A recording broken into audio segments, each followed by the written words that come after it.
तो नेक्स्ट जो हमारे पास क्वेश्चन है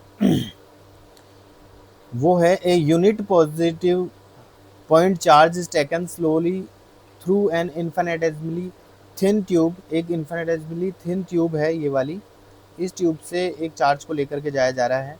कहाँ से कहाँ ले जाया जा रहा है? इस जिस जो एक इनसाइड है charge dielectric sphere of radius capital R. तो ये कैपिटल आर रेडियस का एक डाइलेक्ट्रिक है जिसके अंदर से ये ट्यूब है, इसमें से ले जाया जा रहा है positive having uniform positive charge density. और इस डाइलेक्ट्रिक की जो चार्ज डेंसिटी है वो रो है। डाइलेक्ट्रिक जो स्फीयर है उस पर जो चार्ज है उसकी चार्ज डेंसिटी है रो है, as shown in figure. The initially and final position of the charge are marked. तो चार्ज चलना जहाँ से स्टार्ट करता है उसकी इनिशियल पोजीशन जो है ए से मार्क की हुई है और चार्ज की जो फाइनल पोजीशन है वो बी से मार्क की गई है। यानी कि चार्ज जो है यहाँ से मूव करना स्टार्ट करता है और चल करके इस थिन जो ट्यूब है उससे होकर के जाता है और बी पॉइंट तक जाता है। तो इनकी जो डिस्टेंस है उसके सेंटर से हमको गिवन है, सेंटर से ए की डिस्टेंस 2r है और सेंटर से बी की जो डिस्टेंस है वो 3r है। तो हमको जो है इसका टोटल वर्क डन बताना है। इसने दे रखा है कि टोटल वर्क डन ये है, लेकिन यहाँ पर एन की वैल्यू बताओ।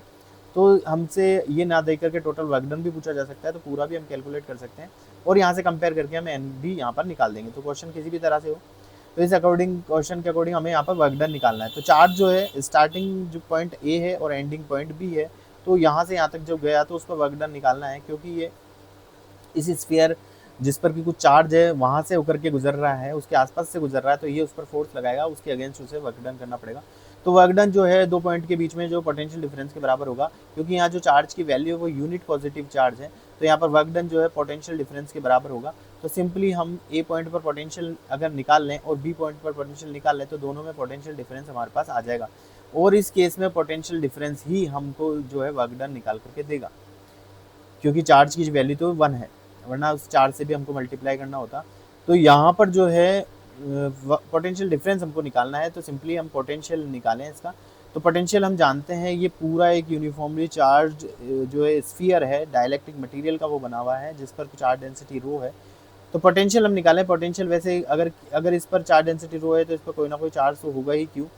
तो पोटेंशियल जो किसी क्यू चार्ज के कारण होता है के क्यू अपॉन आर। तो के की वैल्यू के, क्यू की वैल्यू क्यू रख दें और अपॉन आर इसकी रेडियस जो है स्फीयर की वो हम आर रख दें। तो ये पोटेंशियल का जो है जनरल फार्मूला होता है। इस फार्मूले को अप्लाई करके अगर हम पोटेंशियल निकालना चाहते हैं 8 पॉइंट ए, तो के की वैल्यू होगी 4 पाई एप्सिलॉन नॉट।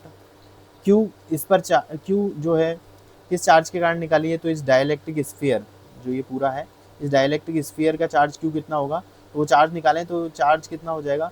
तो डाइलेक्ट्रिक स्फीयर का चार्ज हमारे पास चार्ज को लिख सकते हैं डेंसिटी इंटू इसका वॉल्यूम 4/3 पाई आर क्यूब।